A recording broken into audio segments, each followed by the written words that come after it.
Donc cet après-midi, nous allons poursuivre notre réflexion. Donc, nous sommes partis hier de Donum Vitae, et comme je vous l'ai dit au début de la session, nous voulions vous faire découvrir une réalité très large, très vaste, pas simplement le moment de la transmission de la vie, mais faire découvrir ce qu'est le plan de Dieu sur la vie, sur l'être humain. Et donc cet après-midi, c'est surtout sur la dignité de la personne humaine que nous allons approfondir la question. Alors donc hier, ce matin, nous avons parlé tout enfant peut-il être appelé don de Dieu. Je pense que les témoignages que nous avons entendus nous ont montré que tout enfant peut être appelé don de Dieu. Je voudrais remercier tous les intervenants. C'est sûr que notre session est très riche et qu'elle n'est pas encore finie.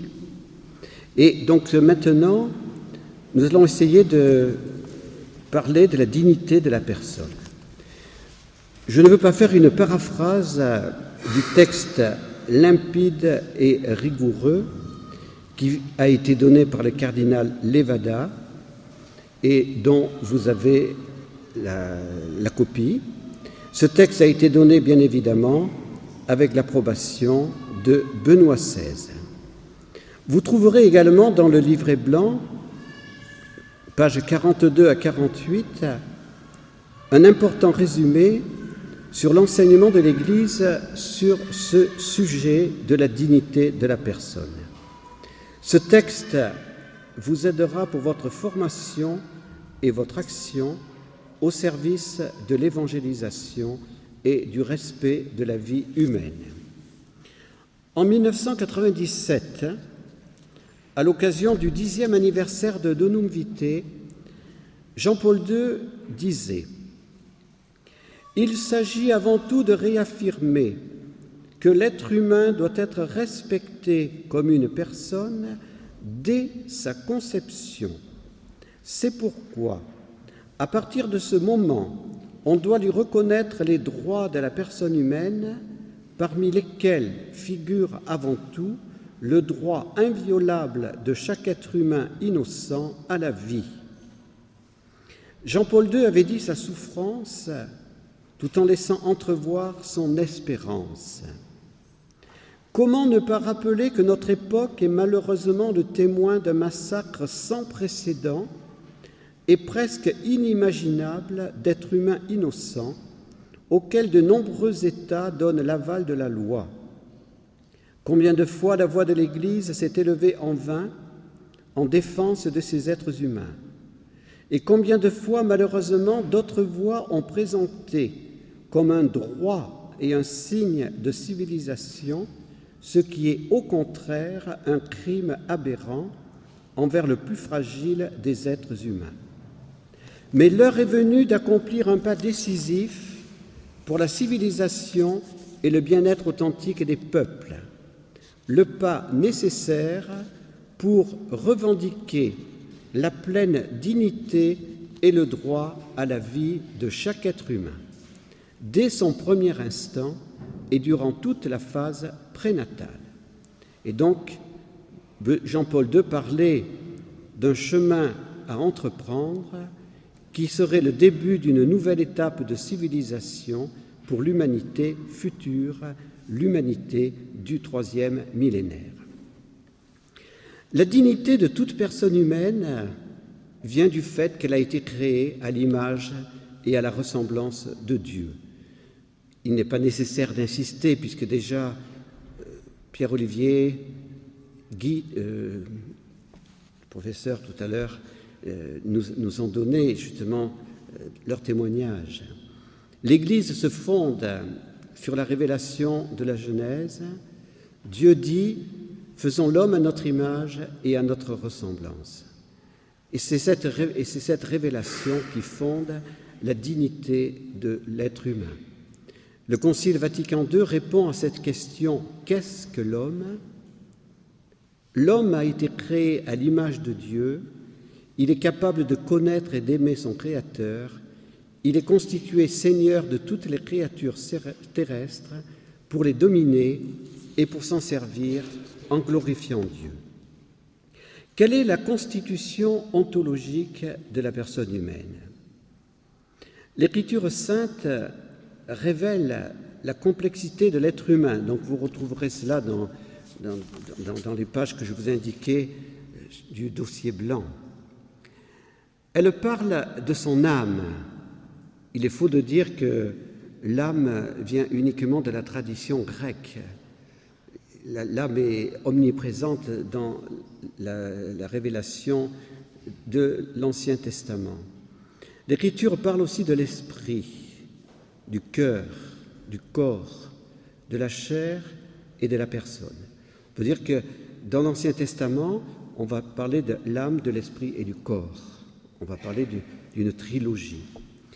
Jean-Paul II disait « La personne comprenant son corps est entièrement confiée à elle-même et c'est dans l'unité de l'âme et du corps qu'elle est le sujet de ses actes moraux. » L'Écriture nous enseigne aussi « Le corps sera spiritualisé avec la résurrection. » Et l'Écriture nous dit, Matthieu 22, 30, « Dans le royaume, on ne se mariera pas, car on sera tous comme les anges. » La personne humaine est donc créée pour participer à la communion des personnes divines avec tous les anges et les saints. Cette communion sera réalisée en plénitude lorsque le corps ressuscité sera spiritualisé. La dignité de l'homme est révélée dans le Christ. Il est l'image parfaite de Dieu. Le Concile Vatican II, reprenant le riche enseignement des Pères, disait « Le mystère de l'homme s'éclaire dans le mystère du Verbe incarné.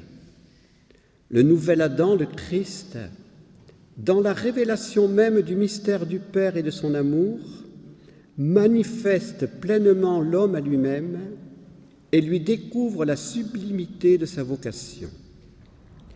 Image du Dieu invisible, il est l'homme parfait qui a restauré dans la descendance d'Adam la ressemblance divine altérée par le premier péché. Parce qu'en lui, la nature humaine a été assumée, non absorbée, par le fait même, cette nature a été élevée en nous aussi à une dignité sans égale, car par son incarnation, le Fils de Dieu s'est en quelque sorte uni lui-même à tout homme, il a aimé avec un cœur d'homme. Les conséquences morales de cette dignité de la personne humaine à l'image de Dieu. Vous trouverez dans le livret blanc, pages 36 à 38, les grands devoirs de tout homme face à la dignité de la personne humaine. Jean-Paul II, dans l'encyclique Evangelium Vitae, a proclamé avec l'autorité de Pierre 3 vérités importantes. Tuer directement et volontairement un être humain innocent est toujours gravement immoral. L'avortement direct, c'est-à-dire voulu comme fin ou comme moyen, constitue toujours un désordre moral grave en tant que meurtre délibéré d'un être humain innocent. Donc samedi, hier, la Congrégation de la doctrine de la foi a reprécisé au sujet de l'affaire du Brésil, a reprécisé les choses en rappelant ce que Jean-Paul II avait dit au sujet de l'avortement direct. Quelles que soient les circonstances, on ne peut jamais dire qu'un tel avortement est moral. L'euthanasie est une grave violation de la loi de Dieu en tant que meurtre délibéré, moralement inacceptable d'une personne humaine. Le Conseil pontifical pour la pastorale des services de la santé a donné en 1995 la Charte des personnels de la santé. Parmi vous, il y a des médecins, il y a des personnes qui sont engagées auprès des malades. Il est très important que vous vous procuriez cette charte des personnels de la santé. Le corps, dit cette charte, participe de manière indivisible avec l'esprit à la dignité propre de la valeur humaine de la personne, corps sujet et non corps objet, et en tant que tel, le corps est indisponible et inviolable. On ne peut disposer du corps comme d'un objet qui nous appartiendrait. On ne peut en faire une contrefaçon comme s'il s'agissait d'une chose ou d'un instrument, dont on serait le propriétaire et le maître absolu. Chaque intervention abusive sur le corps est une offense à la dignité de la personne et donc à Dieu, qui est le Seigneur absolu et unique. L'homme n'est pas maître de sa propre vie. Il la reçoit en usufruit. Il n'en est pas le propriétaire, mais l'administrateur, car Dieu seul est Seigneur de la vie. L'appartenance à Dieu et non à l'homme de la vie confère à cette dernière ce caractère sacré qui suscite une attitude de profond respect. Elle est indisponible et intangible parce que sacrée. Elle est sacrée par nature et toute intelligence droite est capable de le reconnaître, même en faisant abstraction de toute croyance religieuse. La seigneurie divine sur la vie est le fondement et la garantie du droit à la vie, droit qui n'est pas pour autant un pouvoir sur la vie. C'est plutôt le droit de vivre en toute dignité humaine, avec la garantie et la protection de ce bien fondamental, originel et inaliénable, lequel est le fondement de la condition de tout autre bien droit de la personne. En conclusion, aucun être humain ne peut disposer de sa vie, car il n'a pas de pouvoir sur elle, mais il a seulement le droit de vivre en toute dignité humaine. Le professionnel de la santé n'a aucun droit-pouvoir sur la vie de ses patients, mais il est au service de la vie humaine dont il doit prendre soin. Le professionnel de la santé se porte garant du droit à la vie de son patient. Seul l'amour du prochain peut garantir le respect de la dignité de toute personne. Benoît XVI disait aux membres de l'Académie pontificale des sciences sociales le 1er mai 2007 « Seul l'amour du prochain peut développer en nous la justice au service de la vie et de la promotion de la dignité de l'homme. Seul l'amour au sein de la famille, fondé par un homme et une femme créés à l'image de Dieu, peut assurer cette solidarité entre générations qui transmet amour et justice aux générations futures. Seule la charité peut nous pousser à mettre une fois encore la personne au centre de la vie dans la société et au centre d'un monde globalisé gouverné par la justice. Et Benoît XVI faisait également observer « Tant que les êtres humains ne seront pas considérés comme des personnes, hommes et femmes créés à l'image de Dieu, dotés d'une dignité inviolable, il sera très difficile d'obtenir une pleine justice dans le monde. » Je conclus par ce développement sur la dignité dans la soi-disant indignité du grand malade ou de l'handicapé. Le 21 février de cette année, Benoît XVI disait aux membres de l'Académie pontificale pour la vie « La complémentarité entre les diverses sciences permet d'éviter le risque d'un réductionnisme génétique diffus qui tend à identifier la personne exclusivement à travers la référence à l'information génétique et à ses interactions avec le milieu. Il est nécessaire de répéter que l'homme sera toujours plus grand que tout ce qui forme son corps. En effet, il porte en lui la force de sa pensée qui tend toujours vers la vérité sur soi et sur le monde.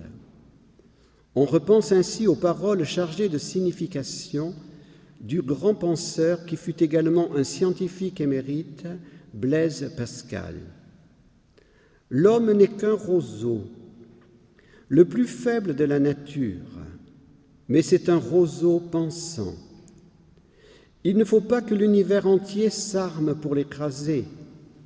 Une vapeur, une goutte d'eau suffit pour le tuer. Mais quand l'univers entier l'écraserait, l'homme serait encore plus noble que celui qui le tue, puisqu'il sait qu'il meurt. Et l'avantage que l'univers a sur lui, l'univers n'en sait rien. Et je continue la citation de Benoît XVI. Chaque être humain est donc beaucoup plus qu'une simple combinaison d'informations génétiques qui lui sont transmises par les parents. La génération d'hommes ne pourra jamais être réduite à une simple reproduction d'un nouvel individu de l'espèce humaine, comme c'est le cas avec n'importe quel animal. Chaque apparition d'une personne dans le monde est toujours une nouvelle création. C'est ce que rappelle avec une profonde sagesse la parole du psaume « C'est toi qui m'as formé les reins, qui m'as tissé au ventre de ma mère. Mes os n'étaient point cachés de toi quand je fus façonné dans le secret. » Si l'on veut entrer dans le mystère de la vie humaine, il est donc nécessaire qu'aucune science ne s'isole en prétendant avoir le dernier mot. Donc Luc pense comme Benoît XVI. On reconnaît le même Esprit Saint. Benoît XVI a ensuite parlé des risques de l'eugénisme, une pratique qui n'est pas nouvelle et qui a vu par le passé l'apparition de formes inouïes de véritables discriminations et violences. La désapprobation de l'eugénisme utilisée avec la violence par un régime d'État ou encore fruit de la haine envers une race ou une population est tellement enracinée dans les consciences qu'elle a trouvé une expression officielle dans la Déclaration universelle des droits de l'homme. En dépit de cela, apparaissent encore de nos jours des manifestations préoccupantes de cette pratique odieuse qui se présente sous des aspects divers. Certes, on ne repropose pas des idéologies eugénistes et raciales qui par le passé ont humilié l'homme et provoqué d'immenses souffrances, mais une nouvelle mentalité s'insinue qui tend à justifier une considération différente de la vie et de la dignité personnelle fondée sur son propre désir et sur le droit individuel. On tend donc à privilégier les capacités opératives, l'efficacité, la perfection et la beauté physique au détriment d'autres dimensions de l'existence considérées comme non dignes. C'est ainsi qu'est affaibli le respect qui est dû à chaque être humain, même en présence d'un défaut dans son développement ou d'une maladie génétique qui pourra se manifester au cours de sa vie, et que sont pénalisés dès leur conception les enfants dont la vie est jugée comme n'étant pas digne d'être vécue. Le pape continue. Il est nécessaire de répéter que toute discrimination exercée par n'importe quel pouvoir à l'égard de personnes, de peuples ou d'ethnies, sur la base de différences pouvant être ramenées à des facteurs génétiques présumés ou réels, est un attentat contre l'humanité tout entière. Ce qui doit être répété avec force est l'égale dignité de tout être humain en vertu du fait même d'être venu au monde. le développement biologique, psychologique, culturel ou l'état de santé ne doivent jamais devenir un élément discriminant. Il est au contraire nécessaire de consolider la culture de l'accueil et de l'amour qui témoigne de façon concrète de la solidarité à l'égard de ceux qui souffrent, en abattant les barrières que la société élève souvent en discriminant ceux qui sont porteurs de handicap et atteints de pathologies ou pire, en allant jusqu'à la sélection et au refus de la vie au nom d'un idéal abstrait de santé et de perfection physique. Si l'homme est réduit à un objet de manipulation expérimentale dès les premiers stades de son développement, cela signifie que les biotechnologies médicales s'inclinent devant la volonté du plus fort. La confiance dans la science ne peut faire oublier le primat de l'éthique lorsque c'est la vie humaine qui est en jeu.